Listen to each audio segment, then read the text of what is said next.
बिस्मिल्लाहिर्रहमानिर्रहीम। अस्सलाम वालेकुम। आज दूसरे लेक्चर में 9th क्लास के दूसरे लेक्चर में आज हम फ्लो चार्ट्स को डिस्कस करेंगे। पहले हमने प्रॉब्लम सॉल्विंग को डिस्कस किया था, उसके अंदर हमने डिफरेंट किस्म के मतलब प्रॉब्लम की आइडेंटिफिकेशन को देखी थी, इन्वेस्टिगेशन कैसे कर रहे थे, रिक्वायरमेंट्स वगैरह, और साथ में हमने कुछ कैंडिडेट सॉल्यूशंस वगैरह देखे और फिर हम बेस्ट सॉल्यूशन की सिलेक्शन की तरफ गए। तो वो सारी चीज़ें हम पहले कवर कर चुके थे। नेक्स्ट हमारे पास क्या है, फ्लो चार्ट्स हैं। तो फ्लो चार्ट हमारे पास क्या होता है, flow chart is the graphical presentation of a problem. हमारी एक ग्राफिकल प्रेजेंटेशन होती है जिससे हम क्या करते हैं, सॉल्यूशन को या प्रॉब्लम को सही तरीके से अंडरस्टैंड करने की कोशिश करते हैं। We use different symbols for this and these symbols depict the flow of execution of a problem। ये बेसिकली हम flow of execution बता रहे होते हैं कि हमारा प्रॉब्लम जो है वो एक साइड से दूसरी साइड तक किस तरीके से जाएगा और किस तरह से फ्लो करेगा। तो इस चीज़ को डिपिक्ट करने के लिए, इस चीज़ को प्रॉपर सॉल्यूशन की तरफ हम उसी वक्त ही जा सकेंगे जब तक हमें प्रॉपर उसकी अंडरस्टैंडिंग होगी। और ये जो फ्लो चार्ट होते हैं हमें कोडिंग से पहले करते हैं ताकि हमें प्रॉब्लम सही तरीके से समझ आ जाए, हमें उसका फ्लो समझ आ जाए कि बेसिकली हम कौन सी स्क्रीन से कौन सी स्क्रीन की तरफ स्विच करेंगे, इनपुट कहाँ से कहाँ तक हो रही होगी, प्रोसेसिंग कैसे होगी, किस स्क्रीन से किस स्क्रीन की तरफ फ्लो करेंगे, और कौन सा डाटा कहाँ से आ रहा है और कहाँ पे आउटपुट डिस्प्ले हो रही है। ये सारी चीज़ें डिस्क्राइब करने के लिए हम फ्लो चार्ट्स बनाते हैं। तो फ्लो चार्ट हमारा एक तस्वीरी ज़रिया होगा और तस्वीरों से हमें अच्छे तरीके से समझ आ जाएगी कि हम किस तरह से फ्लो को लेके जा रहे हैं। पहले इसकी इंपॉर्टेंस में भी हम यही देखते हैं कि it is used to depict the flow of execution in a problem, यानी प्रॉब्लम के अंदर हमें फ्लो ऑफ एग्जीक्यूशन यानी आपका जो सॉल्यूशन होगा वो किस तरह से फ्लो करेगा वो हमें समझाएगा। और दूसरी जो मेन मेन चीज़ है इसके अंदर आपको नज़र आएगी वो ये होगी कि आपको उसकी इफ़ेक्टिवनेस की भी पहले पता चल जाएगा, यानी आपका सॉल्यूशन जो आपने कैंडिडेट सॉल्यूशंस देखे थे उन कैंडिडेट सॉल्यूशन के अंदर आप कहते हैं या मतलब जब आप selection of the best solution कह रहे थे कि काफ़ी सारे सॉल्यूशन आपके पास अवेलेबल हैं और काफ़ी सारे सॉल्यूशंस के अंदर में से आपको एक सॉल्यूशन सिलेक्ट करना है और उसी सॉल्यूशन को ही लेके चलना है। तो उस सॉल्यूशन को भी आप अगर मेजर करना चाहें तो मेजर भी आप फ्लो चार्ट से कर सकते हैं कि आपको मतलब जब एक सॉल्यूशन उठाएंगे और उसी सॉल्यूशन का आप सूडो कोड से आप उसको कन्वर्ट करेंगे, उसके अंदर सूडो कोड से आप उसको फ्लो चार्ट में कन्वर्ट करेंगे तो फ्लो चार्ट से आपको अंदाज़ा हो जाएगा कि आपका सॉल्यूशन किस तरफ जा रहा है या आपके सॉल्यूशन में कितना पोटेंशियल है। तो इफेक्टिवनेस उनकी उसकी एक्यूरेसी उसकी इफेक्टिवनेस का आपको अंदाज़ा हो जाएगा। और मल्टीपल सॉल्यूशन में से इसी तरह आप दूसरे सॉल्यूशन को उठाएँगे, फिर तीसरे को उठाएँगे, चौथे को उठाएँगे, पाँचवें को उठाएँगे, फिर उनकी इफेक्टिवनेस आपके सामने आ रही होगी और आपको वहाँ से आपका लिए बेस्ट सॉल्यूशन सिलेक्ट करना भी आसान हो जाएगा क्योंकि इफेक्टिवनेस वहाँ पे आपके पास आ रही होगी, टाइम कम्प्लेक्सिटी भी आ रही होगी, सारी चीज़ें आ रही होंगी, वहाँ से आप फिर सिलेक्ट कर सकते हैं कि हमारा बेस्ट सॉल्यूशन कौन-सा है। नेक्स्ट हमारे पास इसके कुछ रिक्वायरमेंट्स हैं कि हमारा जब भी फ्लो चार्ट बनता है या इवन कि हमारा एक प्रोग्राम बनता है वो 3-4 बेसिक स्टेप्स के ऊपर होता है जिनमें हमारे पास क्या होता है, इनपुट, प्रोसेसिंग, डिसीजन मेकिंग और आउटपुट होती है। इनपुट की हमने जनरली डेफिनेशन की थी कि इनपुट हमारे पास क्या होती है, anything given to computer is called input. कोई भी चीज़, कोई भी डाटा, कोई भी इंस्ट्रक्शंस, कोई भी कमांड्स जो हम डाटा हम कंप्यूटर को दे रहे होते हैं या हमारे सिस्टम को मिल रही होती हैं वो सिस्टम की इनपुट कहलाती हैं। और इन्हीं इनपुट्स के अगेंस्ट आपकी क्या होती है, प्रोसेसिंग होती है। अब होता ये है कि जब भी हमने फर्ज किया कोई भी एक्सप्रेशन या कोई भी हमने एक्सप्रेशन या कोई स्टेटमेंट का हमने रिजल्ट लेके आना है, उस एक्सप्रेशन का रिजल्ट लेके आने, स्टेटमेंट लेके आने का मतलब जब भी एग्जीक्यूशन होती है वो आपकी जब तक आप डाटा इनपुट करेंगे तब आपके पास जाके उसकी प्रोसेसिंग होगी और एग्जीक्यूशन होगी, फिर जाके आपके पास डिसीजन मेकिंग और आउटपुट की तरफ जाएंगे। तो एक स्टेटमेंट सबसे पहले आप इनपुट करेंगे तो वो कीबोर्ड को यूज़ करते हुए या आप अपने माउस को यूज़ करते हुए साथ उसकी कमांड्स भी इशू करेंगे।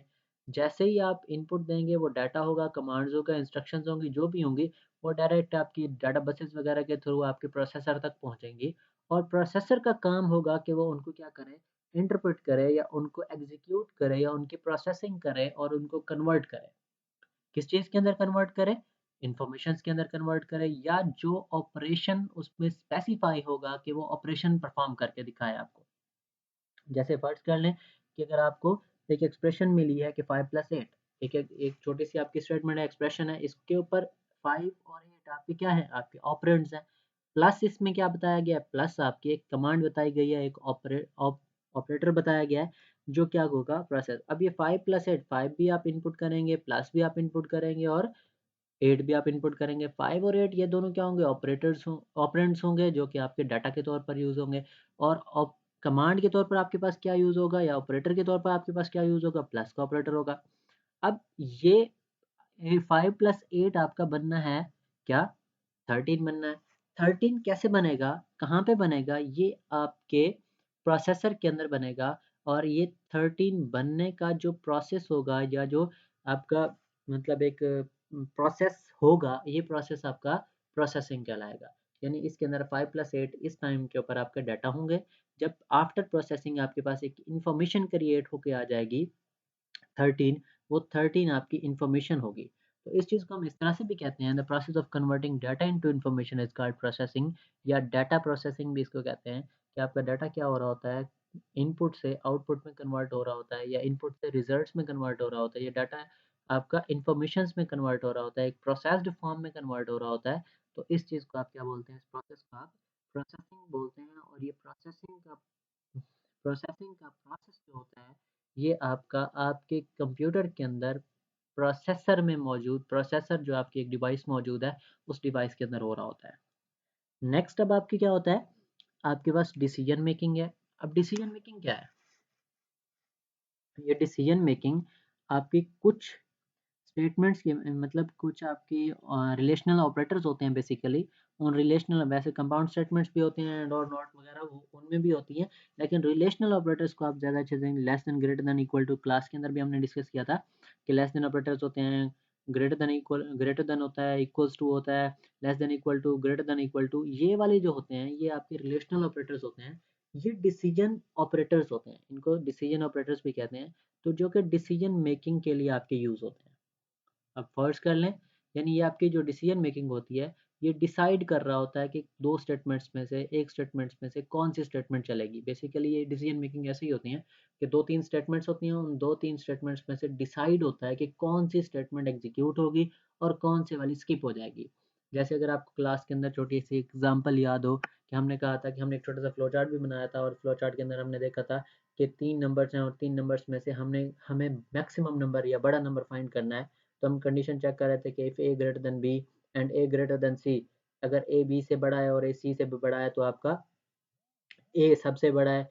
और अगर ये बड़े नहीं है, तो फिर ए बी आपका छोटा है या बी बड़ा है। तो इस तरह से हमने क्या किया था, कंडीशन चेक की थी, ए ग्रेटर देन बी, यानी ए बी से बड़ा है, अगर कंडीशन ट्रू है तो हम कह देते थे कि ये ए बड़ा है, वरना छोटा है। तो इस चीज़ को डिसाइड करने के लिए हमारे पास डिसीजन मेकिंग यूज़ हो रहा होता है। अगर लेट्स से, अगर हम इस प्रोसेस के अंदर बात करें, इस एक वे के अंदर, जो हमारे पास इनपुट, प्रोसेसिंग और डिसीजन मेकिंग और आउटपुट है, आउटपुट हमारे पास क्या होती हैं, आउटपुट हमारे रिजल्ट्स होते हैं। आउटपुट हमारे रिजल्ट्स होते हैं, जो भी हमारे क्या हो जाएंगे, इनपुट होने के बाद, प्रोसेस होने के बाद, डिसीजन मेकिंग होने के बाद, जो फाइनल प्रोडक्ट हमारे पास आएगा, फाइनल चीज़ हमारे पास आएगी, जिसके ऊपर मजीद प्रोसेसिंग करने की कोई ज़रूरत नहीं होगी, वो हमारे पास क्या होंगे, हमारे आउटपुट्स कहलाएंगे, या हमारे रिजल्ट्स कहलाएंगे। जैसे अगर हम एक फ्लो के अंदर थोड़ा सा एक एग्जांपल लें, कि हमने फर्ज कर लें कि एक स्टूडेंट का रिजल्ट कंपाइल करना है। तो उस स्टूडेंट के रिजल्ट को कंपाइल करते हुए हम कहते हैं कि 500, फर्ज किया कि हम एक कंडीशन बना देते हैं कि अगर वो स्टूडेंट जिसके 7 सब्जेक्ट्स में से 5 टोटल मार्क्स 500 से बड़े होंगे, 500 से ग्रेटर होंगे, वो बच्चा पास होगा, अगर इसके नीचे होंगे तो वो फेल होगा। लेट्स से हम अपनी तरफ से एक एग्जांपल मतलब फर्ज कर रहे हैं। तो इस फ़र्ज़ करने में हम कहते हैं कि जी, हम सारे नंबर्स पहले क्या, 7 सब्जेक्ट्स हैं, 7 सब्जेक्ट के सारे नंबर्स क्या करवाएँगे, इनपुट करवाएँगे। सारे 7 नंबर्स, यानी किसी में उसके 50 होंगे, किसी में उसके 60 होंगे, किसी में 20 होंगे, 10 होंगे, वो सारे के सारे नंबर्स क्या हो जाएँगे, 7 के साथ इनपुट हो गए। वो हमारा प्रोसेस क्या कहलाएगा, इनपुट। और साथ में हमने उसकी इंस्ट्रक्शन भी एक ऐड कर दी कि इन सारे नंबर्स को क्या कर लो जी, प्लस करो। अब ये कीबोर्ड से होते हुए, रैम से होते हुए सारे नंबर्स कहाँ पे पहुँचेंगे? आपके प्रोसेसर रजिस्टर्स को यूज़ करते हुए ये सारी की सारी प्रोसेसिंग होना, यानी आपके प्रोसेसर के अंदर पहुँचेंगे और प्रोसेसिंग होना स्टार्ट हो जाएगी। और उस प्रोसेसिंग के अंदर होगा क्या? जो आपने 50 दिए, 60 दिए, 20, 30, 50, जो 7 वैल्यूज़ आपने दी, 7 इनपुट्स दिए हैं प्लस के ऑपरेटर के साथ, वो परफ़ॉर्म होके आपके पास एक रिज़ल्ट जनरेट करके ले आएँगी। अब जब वो रिजल्ट जनरेट करके ले आएंगे, लेट्स से कि वो 520 मिला है, रिजल्ट 520 मिला है, तो वो जो काम हुआ है, ये सारा काम क्या कहलाएगा? प्रोसेसिंग कहलाएगा। अब नेक्स्ट हमने एक कंडीशन रखी हुई है, हमने कहा था कि जो जिन बच्चों के 500 से ज़्यादा नंबर होंगे, वो बच्चे क्या होंगे? पास होंगे, वरना बाकी बच्चे जिसके 500 से कम होंगे वो फेल होगा। अब इस चीज़ को देखने के लिए हम क्या कहेंगे? इस चीज़ को देखने के लिए हम ये करेंगे कि हम एक डिसीजन स्ट्रक्चर लगाएँगे या एक डिसीजन लगाएँगे, स्टेटमेंट लगाएँगे और ये डायमंड में लगाते हैं 520 greater than 500। If 520 is greater than 500 then you are pass, else फिर नीचे हम लिखते हैं यू आर फेल। यानी अगर 520 500 से बड़ा है तो कंडीशन ट्रू है, कंडीशन ट्रू है तो बच्चा पास है, और आपके पास एक स्टेटमेंट चल के आ जाएगी यू आर पास। यानी वो जो स्टेटमेंट चल के आएगी वो बेसिकली आपकी आउटपुट स्टेटमेंट होगी, वो स्टेटमेंट आपकी आउटपुट स्टेटमेंट होगी। तो इस तरह से हमने क्या करना है, इसको इस मतलब वे के अंदर लेके जाना है। इस तरह से ये चारों स्टेप्स आपस में कनेक्टेड होते हैं। नेक्स्ट हमारे पास क्या है? फ्लो चार्ट के कुछ सिंबल्स हैं। फ्लो चार्ट ऐसे नहीं होता, मतलब खुद से हमारी कोई थ्योरी नहीं होती जिसको हम लिखते हैं। फ्लो चार्ट को हम बेसिक बेसिक बना के, बेसिक उसके कुछ एलिमेंट्स हैं, कुछ उसकी सिंबल्स हैं, उन सिंबल्स को यूज़ करते हुए हम उसको बनाते हैं सही तरीके से, और मतलब वो हर सिंबल का क्या है, एक स्पेसिफिक मीनिंग है। जैसे अगर हम बात करें, पहले पहले हमारे पास क्या है जी? फ्लो लाइन है। अब फ्लो लाइन क्या होता है? फ्लो लाइन हमारे पास फ्लो को डिस्क्राइब करती हैं कि फ्लो कहाँ से कहाँ जा रहा है। अब काफ़ी दफ़ा हमने ये देखा है कि मतलब अगर ऊपर एक लगा हुआ है, सिंबल लगा हुआ है, उस सिंबल से नीचे वाले सिंबल में जा रहा है, तो हम ऊपर से नीचे तक एक एरो लगा देते हैं। कभी-कभी ऐसा हो सकता है डायमंड में हम कंडीशन लिखते हैं, हम कंडीशन के एक साइड पे हम ट्रू लिख लेते हैं, दूसरी साइड पे हम फॉल्स लिख लेते हैं। तो अगर कंडीशन ट्रू हो जाती है तो वो ट्रू वाली साइड पे फ्लो होते हुए और उस वाली स्टेटमेंट्स एग्ज़ीक्यूट करता है, और फॉल्स वाली स्टेटमेंट्स जो होती हैं वो स्किप कर देता है। तो ये बेसिकली जो फ्लो लाइन्स होती हैं, ये एक फ्लो के लिए रास्ता आपको बता रही होती हैं कि यहाँ से अगर ये होगा तो इधर जाएगा, ये होगा तो ये चलेगा, ये होगा तो ये चलेगा। इस तरह के स्टेटमेंट्स को डिस्क्राइब करने के लिए हम इसको यूज़ करते हैं। नेक्स्ट हमारे पास क्या होता है? टर्मिनेटर। टर्मिनेटर एक सिंबल, ये आपका एक ओवल शेप है। इस ओवल शेप का जिस नाम है टर्मिनेटर, और ये आपका जब भी आप अपने प्रोग्राम या जब भी आप अपने फ्लो चार्ट को स्टार्ट करने लगेंगे या एंड करने लगेंगे, स्टार्ट और एंड के दरमियान, यानी स्टार्ट करने में और एंड करने में आपका ये सिंबल यूज़ होगा, सिंबल टर्मिनेटर। यानी आप स्टार्ट भी किससे करेंगे? इस ओवल शेप के से करेंगे, इस टर्मिनेटर से करेंगे, और एंड भी आप किससे करेंगे? इस टर्मिनेटर से करेंगे। यानी ये आपका टर्मिनेटर स्टार्ट और एंड के लिए शो होगा, यूज़ होगा। नेक्स्ट आपके पास क्या होगा? प्रोसेस। प्रोसेस क्या होता है? प्रोसेस हमारा एक प्रोसेसिंग करने के लिए हमारे पास क्या होती है, कोई भी हमने जैसे मैंने कहा कि 5+8 है, इस तरह की जब ऑपरेंड्स के ऊपर ऑपरेटर परफॉर्म करना होता है, यानी प्लस करना होता है, माइनस करना होता है, multiply, divide, square root, under root, इस तरह की कोई फंक्शनैलिटी परफॉर्म करनी होती है, तो उसको हम उस फंक्शनैलिटी को हम प्रोसेस के सिंबल के अंदर लिखते हैं। जैसे 5+8 है, 3+9 है, 3-9 है, इस तरह की, जैसे पीछे मैंने एग्जांपल भी दे रहा था कि 7 सब्जेक्ट हैं, 7 सब्जेक्ट्स के मार्क्स को ऐड करना है, तो ये वाली ऐडिंग का प्रोसेस किस में होगा? ये प्रोसेस के सिंबल, यानी एक रेक्टेंगल सिंबल है, और इसको नाम देते हैं प्रोसेस का, इसके अंदर होगी। और नेक्स्ट हमारे पास क्या है? Decision making. अब मैं इसके बारे में पहले भी बता चुका हूँ कि डिसीजन मेकिंग आपकी क्या करेगी? डिसाइड करवाएगी। यानी किसी खास को जो कंडीशन हमने लिखनी होती है, जैसे less than equal to, greater than equal to, और लेस देन, ग्रेटर देन, ये वाले जो सिंबल हैं ये आपके डिसीजन मेकिंग सिंबल्स हैं, और इसी के अंदर हम इसको यूज़ करेंगे। यानी 5 लेस देन 10, या इस तरह की हमने कोई डिसीजन स्टेटमेंट लगानी है, तो इस डिसीजन स्टेटमेंट को हम डिसीजन मेकिंग में यूज़ करेंगे। और नेक्स्ट हम पैरेललोग्राम को देखते हैं। पैरेललोग्राम हमारा क्या होता है? जब भी हमने कोई भी डाटा इनपुट करना है या आउटपुट करना है, तो इनपुट और आउटपुट के लिए हम क्या यूज़ करेंगे? पैरेललोग्राम सिंबल को यूज़ करेंगे। पैरेललोग्राम आपका क्या है? जब भी हमने फर्स्ट किया, हम कहते हैं स्टार्ट, स्टार्ट के बाद हम एक छोटी सी और चीज़ लगाते हैं कि इनपुट नंबर्स, जो इनपुट नंबर्स हैं वो इनपुट नंबर्स करने के लिए हमने इनपुट की जो जगह लगाई है उसके लिए हम क्या यूज़ करेंगे? पैरेललोग्राम। उसके बाद हम क्या करेंगे? उसको प्रोसेस करेंगे। प्रोसेस करने के बाद हम जब फाइनल रिजल्ट यानी फाइनल प्रोडक्ट डिस्प्ले करवाने लगेंगे, जैसे हम यूँ कहते हैं कि यू आर पास, यानी एंड पे लेके जाते हैं, और एंड वाली स्टेटमेंट हमारी निकलती है यू आर पास, और उस पास को डिस्प्ले करवाने के लिए भी हम ये पैरेललोग्राम का सिंबल यूज़ करेंगे। यानी इनपुट के लिए भी हम यही यूज़ करेंगे, और आउटपुट के लिए भी हम यही यूज़ करेंगे। जैसे नेक्स्ट हमारे पास क्या है? कनेक्टर। कनेक्टर क्या होता है? कनेक्टर एक कनेक्टिविटी के लिए यूज़ होता है। अक्सर औक़ात ऐसा होता है कि हमारे पास एक पेज के ऊपर हम बनाते-बनाते एंड तक पहुँच गए, हमारा फ्लो चार्ट अभी चल रहा है। हमारा फ्लो चार्ट अभी चल रहा है, तो हम क्या करते हैं वहाँ पे उस पेज के ऊपर, उसके पेज के एंड के ऊपर हम कनेक्टर बना देते हैं और दूसरे पेज के ऊपर जब हम मतलब उसी फ्लो चार्ट की दूसरा हिस्सा शुरू करते हैं, तो उसके ऊपर भी उसके स्टार्ट में सबसे पहले वो कनेक्टर लगा देते हैं। तो इस कनेक्टर से मतलब ये होता है कि आपका एक इशारा होता है कि अभी फ्लो चार्ट कंटिन्यू हुआ है, खत्म नहीं हुआ। जैसे आप एक पेज के ऊपर आपको लिखा हुआ मिलता है पीटीओ यानी पेड टर्न आउट या इस तरह से आपके पास इस इस तरह का एक इशारा होता है कि आपके पास क्या होगा कि ये फ्लो चार्ट अभी यहाँ ख़त्म नहीं हुआ, इस पेज से आगे अभी और भी है ये फ्लो चार्ट। तो ये आपके कुछ सिंबल्स हैं, इन सिंबल्स को यूज़ करते हुए आप क्या बनाएँगे, आप अपने फ्लो चार्ट्स को बनाएँगे और हमेशा इन्हीं सिंबल्स की मदद से ही बनेगा। नेक्स्ट हमारे पास कुछ एक एग्ज़ाम्पल है, इस एग्ज़ाम्पल के अंदर आप देखें कि मैंने सिंबल्स को यूज़ करके आपको दिखाया है।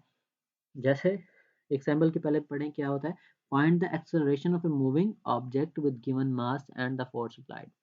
यानी क्या करना है आपने find the acceleration, acceleration find करना है दो मूविंग ऑब्जेक्ट का। अब देखिए स्टार्ट किया हमने सिंबल, स्टार्ट किससे किया है, ओवल शेप से किया है और उसके अंदर क्या लिखा है स्टार्ट। अब 2 चीज़ें हमें चाहिए। अब देखिए ना एक्सेलरेशन जैसे आपका फ़ोर्स का सिंपल सा फ़ॉर्मूला था according to Newton second law of motion आपका फ़ोर्स का फ़ॉर्मूला क्या है F is equal to ma। अगर आप यहाँ से a निकालना चाहे आप अपने एक्सेलरेशन निकालना है तो F यहाँ पे F is equal to ma है, m यहाँ पे दूसरे a के साथ मल्टीप्लाई हो रहा है तो इधर आके डिवाइड हो जाएगा। यानी आपको F ओवर a बन जाएगा आपका फ़ॉर्मूला यानी F ओवर m बन जाएगा। यानी ए आपका दूसरी साइड पे अलग हो जाएगा यानी A is equal to F over M. अब ए कैलकुलेट करने के लिए फ़ोर्स भी आपके पास होनी चाहिए और मास भी आपके पास होना चाहिए। तो आप ये दोनों चीज़ें क्या करवा लेंगे, इनपुट करवा लेंगे यानी आप कहेंगे इनपुट एम एफ यानी एम के साथ मैंने कॉमा लगाया। इस तरह से आपने कॉमा भी लगाना है।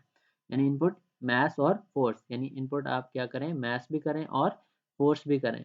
अब एरिया, अब नेक्स्ट आपने क्या करना है, देखिए मैंने आपसे कहा था कि अगर आपने प्लस करना है, माइनस करना है, मल्टीप्लाई, डिवाइड करना है, तो उसके लिए रेक्टेंगल सिंबल या प्रोसेस का सिंबल आप यूज़ करेंगे। तो यहाँ पे मैंने रेक्टेंगल सिंबल लगाया, तो A is equal to F over M यानी एरिया, ये आपका ए जो है वो एरिया वाला है।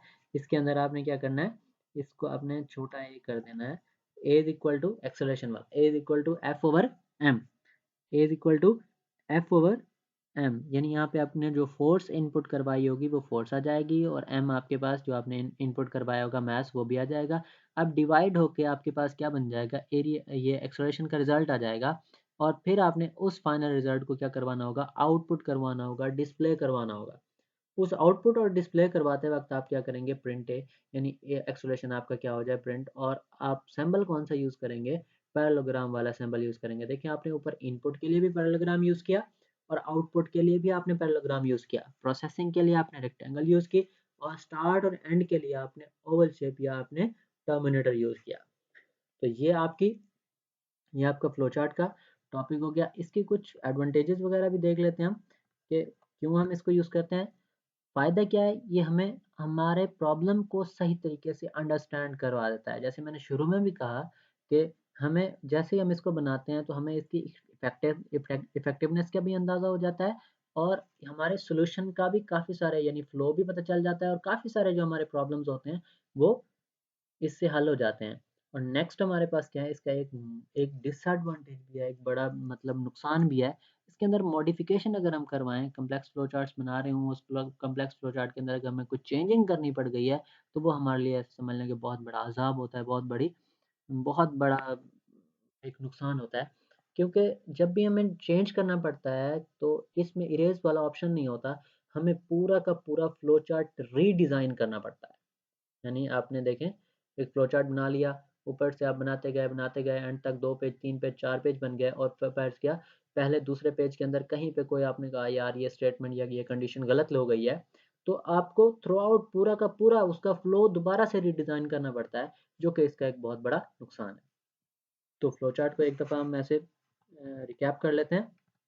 फ्लो चार्ट हमारा क्या होता है, ग्राफिकल प्रेजेंटेशन होती है, जिससे हम क्या कर रहे होते हैं, अपने सॉल्यूशन को, अपने प्रॉब्लम को ग्राफिकली प्रेजेंट कर रहे होते हैं और ये हमें क्या बता रहा होता है, फ्लो ऑफ एग्जीक्यूशन बता रहा होता है और हमें इफेक्टिवनेस ऑफ सॉल्यूशन भी इसी से अंदाजा हो जाता है। नेक्स्ट आपके इनपुट प्रोसेसिंग और डिसीजन मेकिंग, आउटपुट, ये आपके 4 स्टेप्स होते हैं, जिसमें पहले में आप इनपुट करवा रहे होते हैं, दूसरे में आपके पास क्या होती है, वही इनपुट डाटा जो आपका होता है वो प्रोसेस होता है, और आफ्टर प्रोसेसिंग उसके अंदर क्या होती हैं, डिसीजन होती हैं, यानी फाइनल स्टेटमेंट बनती हैं, और आउटपुट के अंदर वो फाइनल स्टेटमेंट्स आपकी एज अ रिजल्ट आपके पास डिस्प्ले हो रही होती हैं।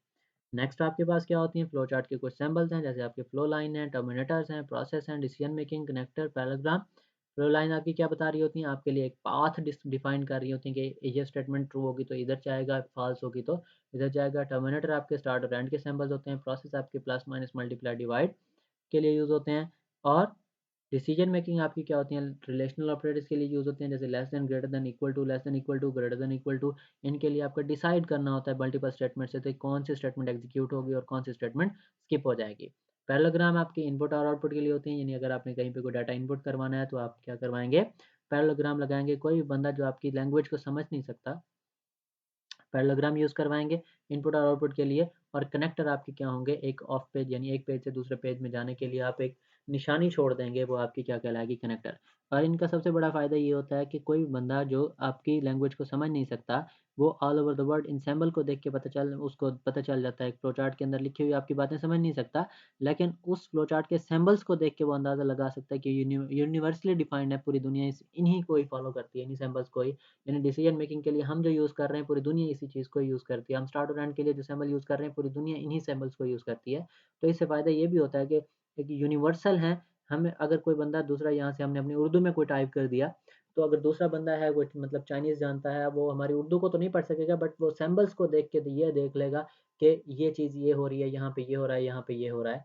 तो ये भी आपका एक बड़ा इनका फ़ायदा होता है। नेक्स्ट आपके पास एग्ज़ाम्पल है, जैसे मैंने स्टार्ट किया, स्टार्ट में आपको सिंबल्स नज़र आ रहा होगा ओवल शेप का। दूसरे में मैंने इनपुट में आपको क्या बताया कि ये हमने 2 चीज़ें, हमें एम और एफ लेना था, इनपुट करवा लिए। प्रोसेसिंग में हमने A equal to F over M, यानी दोनों को डिवाइड करवा दिया, प्रोसेस रेक्टेंगल यूज़ किया। फिर आपने प्रिंट प्रिंट ए में, यानी आपने जैसे जैसे एक्सप्रेशन प्रिंट किया, तो अब हमने आउटपुट और एंड में आपने फिर ओवल शेप को यूज़ किया। एडवांटेजेस में आपके पास क्या होते हैं इनके लिए, सॉल्यूशन को अंडरस्टैंड करना ईज़ी हो जाता है, और इससे आपके फ्लो का भी अंदाज़ा हो जाता है, यानी कॉम्प्लेक्स प्रोग्राम्स आपके लिए क्या हो जाते हैं, फ्लो चार्ट्स बनने के बाद थोड़ा ईज़ी लगना शुरू हो जाते हैं। लेकिन इसी तरह उसी के साथ ही इसका क्या होता है, एक नुकसान भी होता है कि अगर आपको कोई चेंजिंग करना पड़ जाए, तो आपको ये पूरा का पूरा फ्लो चार्ट ही रीडिज़ाइन करना पड़ता है। Thank you. नेक्स्ट हम क्या करेंगे, इसकी एग्ज़ाम्पल्स आपने भी ट्राई करनी है, इसके फर्दर जो एग्ज़ाम्पल्स मौजूद हैं, तो एक्सेलरेटेड जो आपका स्मार्ट सिलेबस है, उस स्मार्ट सिलेबस में से जो एग्ज़ाम्पल्स हैं, उनको इंशाल्लाह नेक्स्ट लेक्चर में हम डिस्कस करेंगे। Thank you. अल्लाह हाफ़िज़।